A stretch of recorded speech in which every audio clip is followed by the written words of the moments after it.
Hello friends, कैसे हैं आप लोग। फ्रेंड्स, स्वागत है आपके अपने YouTube channel Omkar pharma education में। फ्रेंड्स, आज का हमारा टॉपिक है फार्माकोकाइनेटिक्स।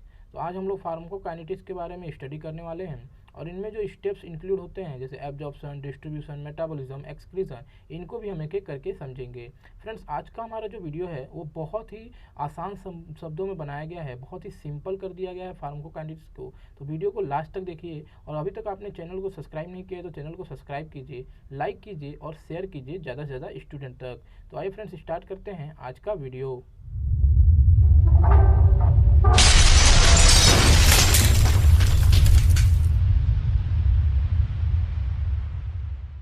तो आइए फ्रेंड, हम फार्माकोकाइनेटिक्स को समझते हैं कि फार्माकोकाइनेटिक्स क्या है।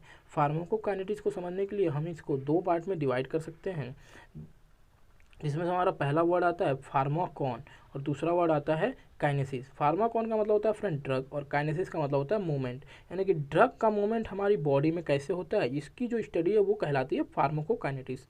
किसी भी वर्ड को अगर हम दो वर्ड्स में डिवाइड करें तो उससे हमें समझने में बहुत आसानी हो जाती है। What the body does to the drug, body हमारे ड्रग के साथ क्या रिएक्ट करती है, इसकी जो स्टडी है वो फार्माकोकाइनेटिक्स कहलाती है।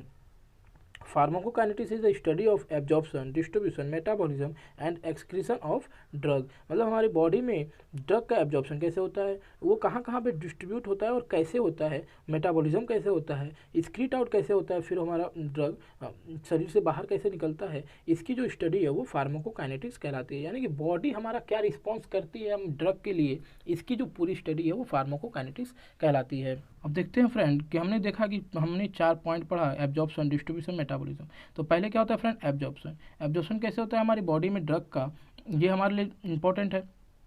फिर उसका डिस्ट्रीब्यूशन कैसे होता है, उसके बाद फिर उसका मेटाबॉलिज्म कैसे होता है, फिर वो हमारी बॉडी से फाइनली एक्सक्रीट आउट कैसे होता है, इसकी जो पूरी सीरीज़ है, ये पूरी जो स्टेप्स हैं इनको स्टडी करना फार्माकोकाइनेटिक्स कहलाता है।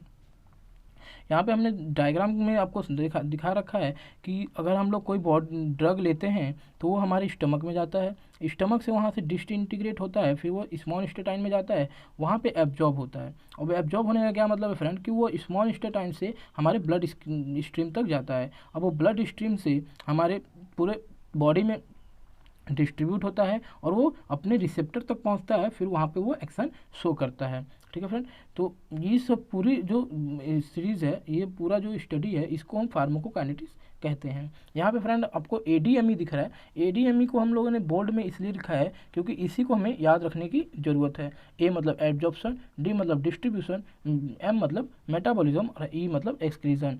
इन ये चार जो स्टेप हैं ये फार्माकोकाइनेटिक्स ही हैं, इन्हीं की हम स्टडी करते हैं फार्माकोकाइनेटिक्स में। अरे फ्रेंड, अब ड्रग एब्जॉर्प्शन को हम अच्छे से देखते हैं कि ड्रग एब्जॉर्प्शन क्या होता है, कैसे हमारी बॉडी एब्जॉर्ब करती है ड्रग को। तो is the process of drug transport from site of administration to systematic circulation by crossing biological membrane. अब मान लीजिए हमारा ड्रग हमें स्मॉल इंटेस्टाइन से इस ब्लड स्ट्रीम तक जाना है, तो वह बायोलॉजिकल मेम्ब्रेन को क्रॉस कैसे करेगी, और वो बायोलॉजिकल मेम्ब्रेन से क्रॉस करके साइट ऑफ एडमिनिस्ट्रेशन से सिस्टमेटिक सर्कुलेशन में अगर ड्रग जा रही है तो इसके पूरे प्रोसेस को हम ड्रग एब्जॉर्प्शन कहते हैं। यानी कि साइट ऑफ एडमिनिस्ट्रेशन से सिस्टमेटिक सर्कुलेशन तक पहुंचना ड्रग एब्जॉर्प्शन कहलाता है। Why drug should be transported, मतलब ड्रग जो है वो ट्रांसपोर्ट होता ही क्यों है, क्यों एब्जॉर्ब होना उसको इम्पोर्टेंट है, क्योंकि वो अगर एब्जॉर्ब नहीं हुआ तो वो अपने रिसेप्टर तक नहीं पहुंच पाएगा और वो अपना बायोलॉजिकल जो फंक्शन है, यानी कि जो हम फार्माकोलॉजिकल एक्शन है, वो नहीं दे पाएगा, इसलिए उसको एब्जॉर्ब होना इम्पॉर्टेंट है। अब देखते हैं फ्रेंड कौन कौन से डोजेस फॉर्म से जब हम ड्रग लेते हैं तो वो एब्जॉर्ब होती है। तो पहला देखते हैं हम पहले ओरल, अगर हम ओरली लें ड्रग तो वो कहाँ से एब्जॉर्ब होगा, तो वो स्टमक और इंटेस्टाइन से पोस्टल सर्कुलेशन में चला जाएगा। ठीक है फ्रेंड, दूसरा है इंट्रामस्कुलरली, अगर हम IM route of drug administration से ड्रग लेते हैं तो वह मसल्स से सिस्टमेटिक सर्कुलेशन में एब्जॉर्ब होता है। रेक्टल अगर रूट से हम अगर ड्रग लेते हैं तो वो रेक्टम से सिस्टमेटिक सर्कुलेशन में जाता है।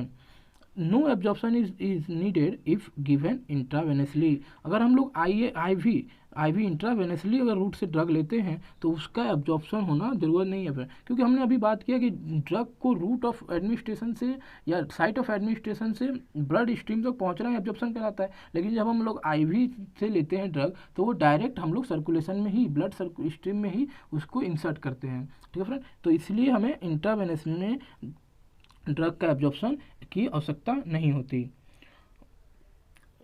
सो for absorption drug need cross of cell membrane. यहाँ पे बहुत इंपॉर्टेंट पॉइंट दिया गया है कि अब एब्जॉर्प्शन होने के लिए उसको बायोलॉजिकल जो मेम्ब्रेन है, यानी कि जो सेल मेम्ब्रेन है, उसको क्रॉस करना पड़ेगा। अब ये क्रॉस कैसे करता है, कैसे ट्रांसपोर्ट होता है हमारा ड्रग, इसकी स्टडी हम करते हैं। तो फिर देखते हैं हम ड्रग ट्रांसपोर्ट प्रोसेस को, कौन कौन से प्रोसेस से हम ड्रग को ट्रांसपोर्ट करते हैं। तो इसमें फ्रेंड इसका पहले हम लोग क्लासिफिकेशन देखते हैं। बहुत से बुक में अलग अलग तरीके से क्लासीफाई किया गया है, लेकिन आज हम लोग जो क्लासिफिकेशन बताने जा रहे हैं ये बहुत ही इंपॉर्टेंट है। तो पहले हम लोग फ्रेंड इसको दो पार्ट्स में डिवाइड कर सकते हैं। पहला है पैसिव ट्रांसपोर्ट और दूसरा है स्पेशलाइज्ड ट्रांसपोर्ट। पैसिव ट्रांसपोर्ट में देखा जाए तो फ्रेंड तो दो तरह के ट्रांसपोर्ट सिस्टम आते हैं। इसमें आता है अपना सिंपल डिफ्यूजन और फैसिलिटेड डिफ्यूजन। स्पेशलाइज्ड में देखा जाए तो फ्रेंड आता है एक्टिव ट्रांसपोर्ट और इंडोसाइटोसिस और exocytosis. Almost all drugs are absorbed by simple diffusion with exception of few। मतलब क्या होता है फ्रेंड, हम लोग बहुत से सभी, लगभग सभी ड्रग सिंपल डिफ्यूजन की तरह से वो एब्जॉर्ब हो जाते हैं, कुछ को छोड़ के। कुछ ही ड्रग्स होते हैं जो जिनके लिए एक्टिव ट्रांसपोर्ट, इंडोसाइटोसिस, एक्सोसाइटोसिस या फैसिलिटेड डिफ्यूजन की आवश्यकता होती है, ठीक है फ्रेंड। अब ड्रग एब्जॉर्प्शन को हम लोग देखते हैं, जिसमें हमारा पहला आता है सिंपल डिफ्यूजन। सिंपल डिफ्यूजन का मतलब movement of solute from high concentration to low concentration. Passive transport का मतलब ही पहले समझ लेते हैं फ्रेंड। पैसिव ट्रांसपोर्ट का मतलब होता है high concentration to lower concentration. अगर हमारा मूवमेंट हो रहा है तो उसे हम पैसिव ट्रांसपोर्ट में रखते हैं।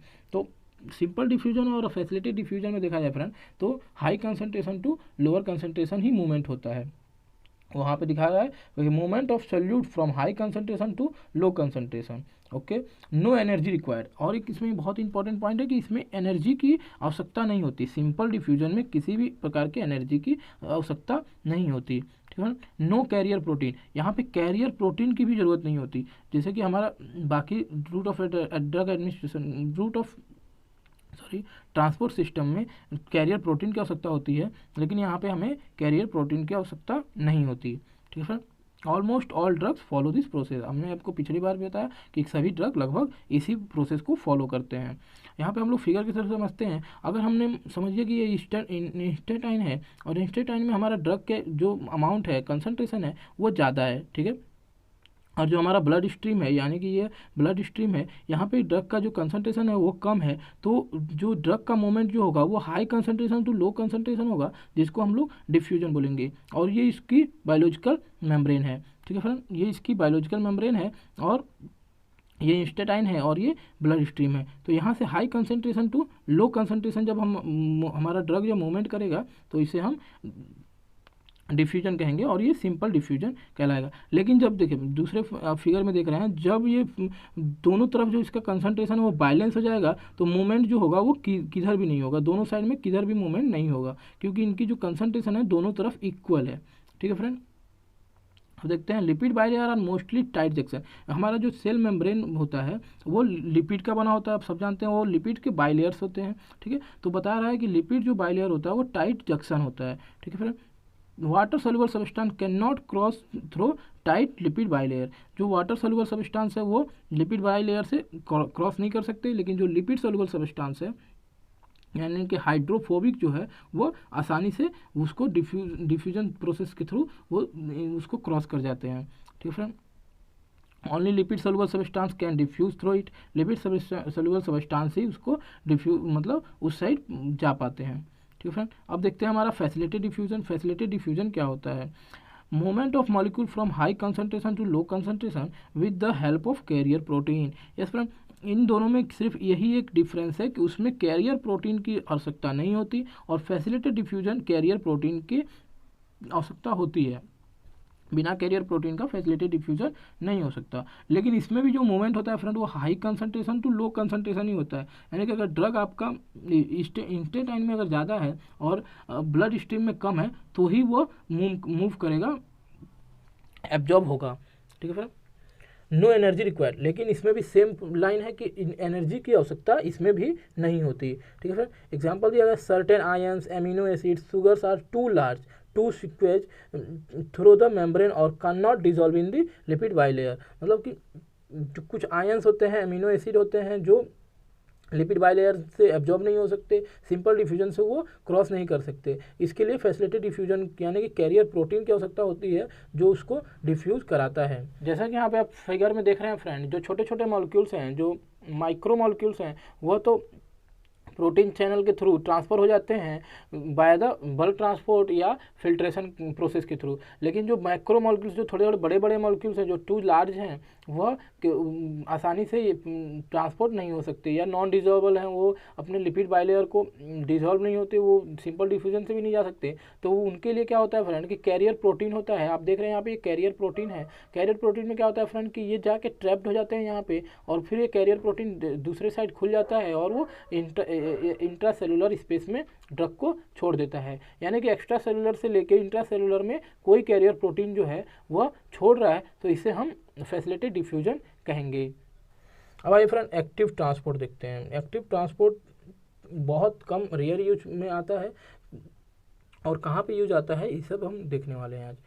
It is a transfer of drug against a concentration of drug against A concentration gradient and needs energy. मतलब कि अगर ड्रग का ट्रांसफर हो रहा है अगेंस्ट कंसंट्रेशन, यानी कि low concentration to high concentration अगर ड्रग का ट्रांसपोर्ट हो रहा है तो उसे हम एक्टिव ट्रांसपोर्ट कहेंगे, क्योंकि इसमें एनर्जी की आवश्यकता होती है। ठीक है फ्रेंड, अब किसी भी, आप समझिए कि कोई भी बड़ा सा पत्थर है, आपको पहाड़ से नीचे अगर धक्का देना है तो वो अब थोड़ा सा एनर्जी लगेगा आपको, या नहीं भी लगेगा, सिर्फ आप हल्का सा धक्का देंगे वो डायरेक्ट नीचे चला आएगा। लेकिन उसी पत्थर को आप अगर वापस ऊपर लेने जाना चाहते हैं तो उसे बहुत ज़्यादा आपको एनर्जी की रिक्वायरमेंट होगी।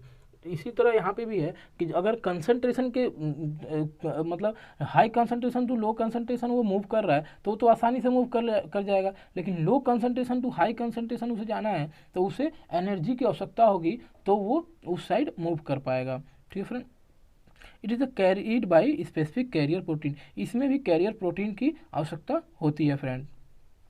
Only drugs related to natural metabolites are transported by this process. अब इसमें क्या बोल रहा है कि नेचुरल मेटाबोलाइट्स है, जो हमारे शरीर में पहले से जो मतलब ड्रग्स होते हैं, वह जो ड्रग है अगर उनका जो ट्रांसपोर्शन होता है वो इस प्रोसेस होता है। जैसे कि हमारे ब्लड में आयरन होता है फ्रेंड, किसी किसी को आयरन की डिफिशियंसी हो जाती है तो हम बाहर से आयरन देते हैं, लेकिन हमारे ब्लड में इतनी तो डिफिशियंसी नहीं हो गई है कि हम बाहर से उससे ज़्यादा ड्रग आयरन दे रहे हैं, यानी कि हम लोग थोड़ा सा आयरन दे रहे हैं, यानी कि ब्लड में कंसंट्रेशन उसकी ज़्यादा है और बाहर कंसंट्रेशन उसकी कम है। तो low concentration to high concentration move करना है उसे, तो वहाँ पे एक्टिव ट्रांसपोर्ट की आवश्यकता होती है।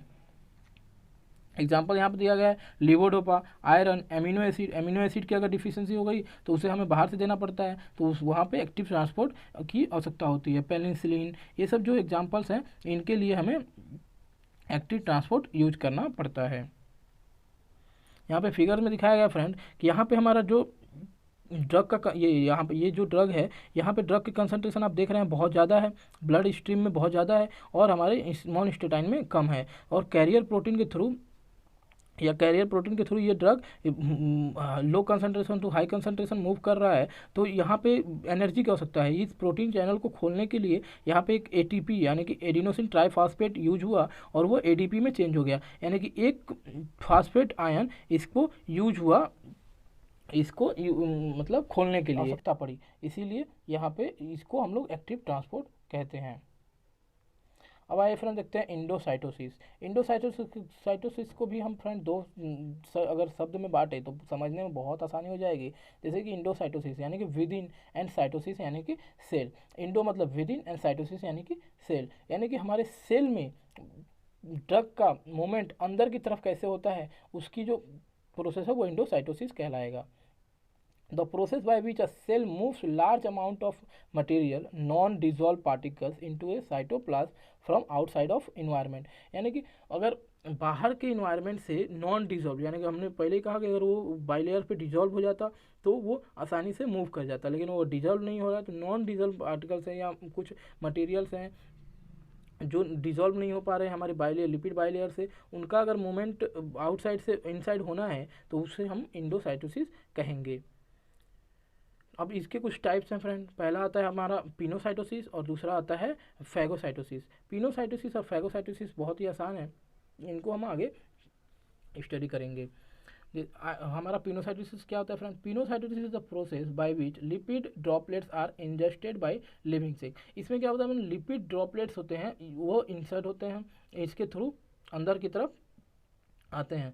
और देखा जाए तो फ्रेंड इसमें लिक्विड ड्रॉपलेट्स के अलावा जो छोटे छोटे पार्टिकल्स होते हैं, यानी कि ये स्मॉल पार्टिकल्स के लिए यूज में आता है पिनोसाइटोसिस, यानी पीना। आप समझ रहे हैं, पीना मतलब पिनो, इस तरह से याद रख सकते हैं पिनोसाइटोसिस। ठीक है फ्रेंड।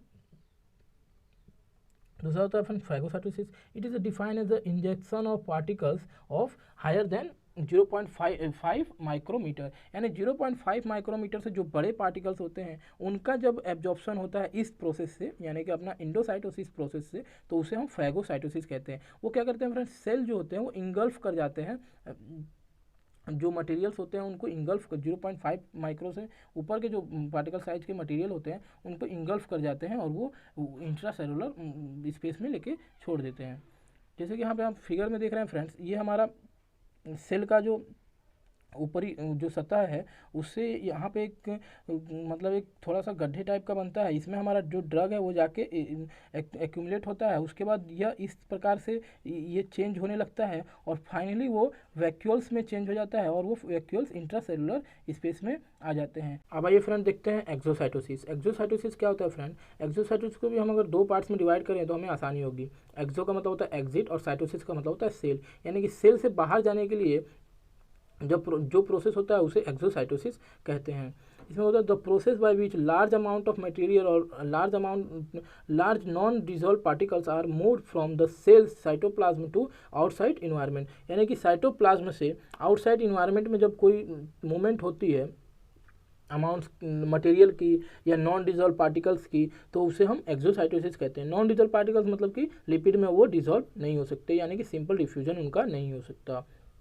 यहाँ पे इसके लिए भी फिगर से हम लोग अच्छे से समझ सकेंगे कि अगर हम अभी देखा हमने कि वैक्यूल्स बन गए थे, जो सेल में वैक्यूल्स हैं वो वैक्यूल्स बन गए थे फ्रेंड। अब वो वैक्यूल्स वापस से हमारे जो लिपिड बाइलेयर होते हैं उनसे अटैच होते हैं और वो जो हमारे लिपिड का जो बाइलेयर होता है वो डिसॉल्व हो जाता है और वो ड्रग को आउटसाइड की तरफ ये क्या करता है कि मूव करा देता है, इसलिए वो बाहर की तरफ निकल जाते हैं। इस पूरे प्रोसेस को एक्सोसाइटोसिस कहा जाता है, यानी कि वैक्यूल्स से वो अटैच हुआ, फिर वो वैक्यूल्स जाके हमारे मेम्ब्रेन से, प्लाज्मा मेम्ब्रेन से, और वो फिर वो जो ड्रग था उसको बाहर की तरफ रिलीज कर दिया, इसको हम एक्सोसाइटोसिस कहते हैं। Thank you for watching this video friend. Next video में हम बात करेंगे ड्रग डिस्ट्रीब्यूशन के बारे में, कि ड्रग का डिस्ट्रीब्यूशन कैसे होता है हमारी बॉडी के अंदर। तो अभी तक आपने हमारे चैनल को सब्सक्राइब नहीं किया है तो चैनल को सब्सक्राइब कर दीजिए, लाइक कर दीजिए और शेयर कीजिए ज़्यादा से ज़्यादा स्टूडेंट तक, कि जो ज़्यादा से ज़्यादा स्टूडेंट इसका बेनिफिट ले सकें। Thank you for watching this video.